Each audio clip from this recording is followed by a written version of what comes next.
যুগে যুগে অনেক ইহুদি খ্রিস্টানরা মুসলমানদেরকে ধ্বংস করার জন্য এবং মুসলিম যে জাতি এই জাতিকে দুর্বল করার জন্য বিশেষ বিশেষ চেষ্টাগুলো করে গিয়েছেন।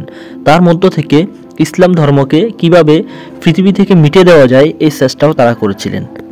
কোনো কোনো ইহুদি খ্রিস্টানদের ক্ষেত্রে মুসলমানদেরকে ধ্বংস করা এটা তাদের পেশায় দাঁড়িয়েছে। তারা এটাকে একটি ইনকাম মনে করতো বা এমন একটি সোর্স মনে করত যেখানে তারা তাদের লক্ষ্য উদ্দেশ্য থাকতো সবসময় কিভাবে মুসলমানদেরকে ধ্বংস করা যায়। তো যুগে যুগে আল্লাহ তাআলা অনেক নবী ও পয়গম্বরদেরকে মুসলমানদের উদ্দেশ্যে পাঠাইছেন এবং এই নবী এবং রসুলদের মাধ্যমে অনেক অনেক ইহুদি খ্রিস্টান পর্যন্ত মুসলমান হয়েছেন। তো আজকে আপনাদের সামনে এমন কিছু অজানা তথ্য বলবো, এমন কিছু বিষয় বলবো যেগুলো হয়তো আপনি জানেন না। তাহলে আজকের ভিডিওটি সম্পূর্ণ আপনার জন্য।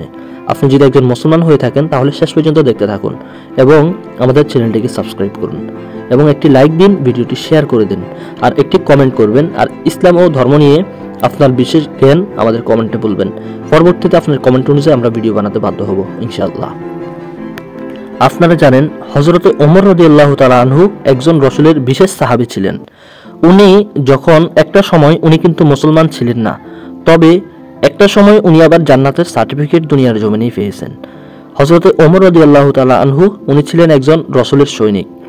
ওমর রাদিয়াল্লাহু তাআলা আনহু অন্যদিকে ইসলাম গ্রহণের পূর্বে ইহুদি খ্রিস্টানদের একটা লিডার ছিলেন।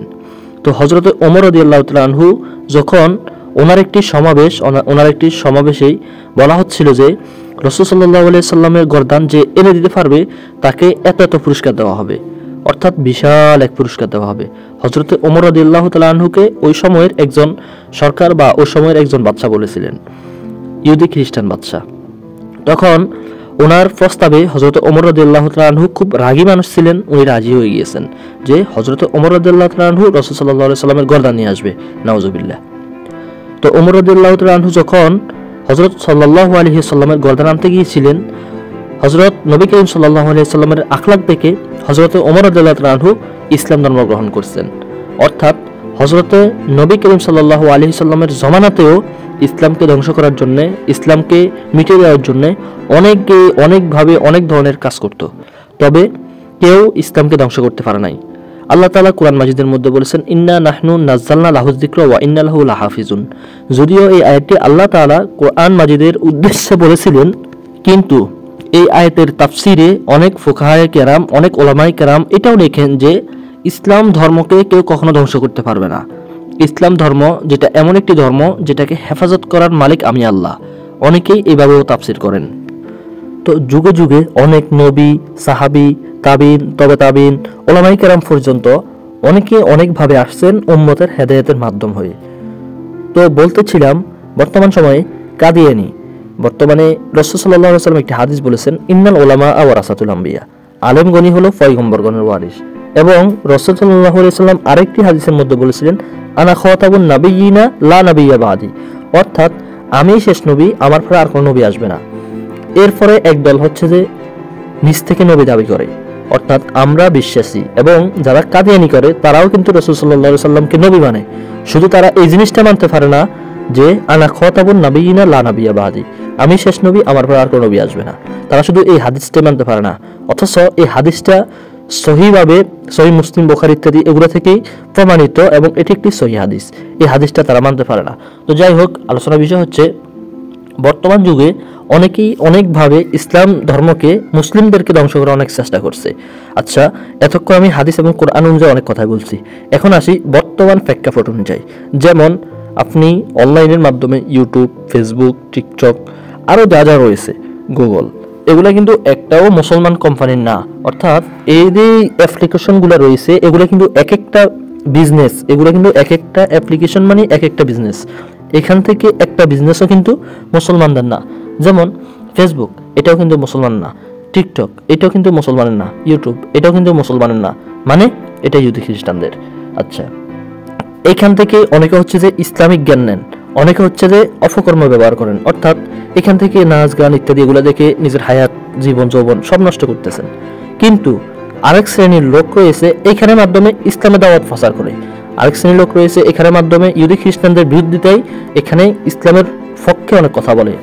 তাহলে দুইজনের মন মানসিকতা কিন্তু এক হলো না। তাহলে আমি বুঝাতে চেয়েছিলাম টিকটক এটা কিন্তু বেশিরভাগ মুসলমানরা বর্তমানে ব্যবহার করে। অর্থাৎ আমি যদি ধরে রাখি আপনি হয়তো বাংলাদেশ থেকে দেখছেন, হয়তো আপনি ইন্ডিয়া থেকে দেখছেন, অথবা ভিডিওতে আপনি হয়তো পাকিস্তান থেকেও দেখতে পারেন। কারণ আমি জানি আমার অডিয়েন্স যারা রয়েছেন অনেকে ইন্ডিয়া, পাকিস্তান, বাংলাদেশ, সৌদি আরব, দুবাই এবং আরও দেশে আমার অনেক প্রবাসী ভাইরা আমাদের ভিডিওগুলো দেখেন।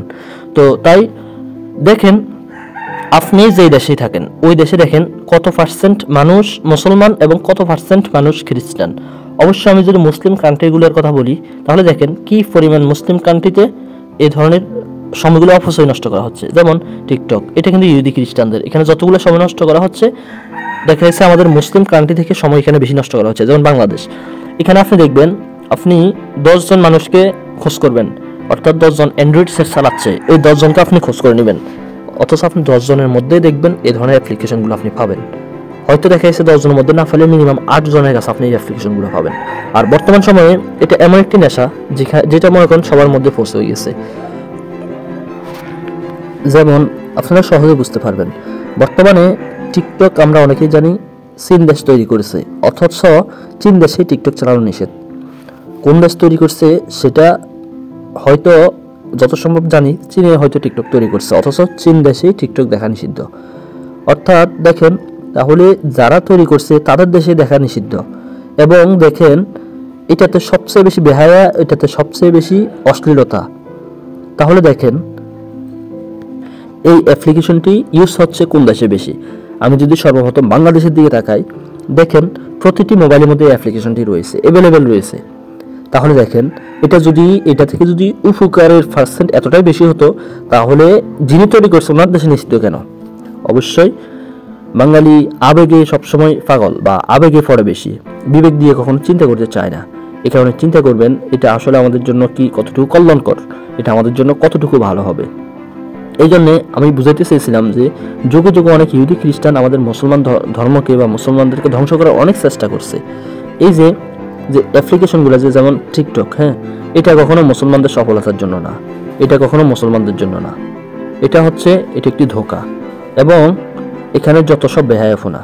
এই জন্য আমরা চেষ্টা করব আমরা এখান থেকে কীভাবে ফিরে আসতে পারি, এবং আরেকটি চেষ্টা করব এখানে কীভাবে আমরা ইসলামের দাওয়াত দিতে পারি, আমাদের ধর্মের দাওয়াত দিতে পারি। আমরা দেখা গেছে যে ইসলাম ও ধর্মের বাহিরে আমরা যেগুলো করি এখানে আসলে এটা আমাদের উচিত না, অনুচিত কাজ, এবং এগুলো হারাম। এই জন্য আমরা চেষ্টা করব সবসময় ধর্ম ও ইসলামকে সবার আগে রাখার জন্য।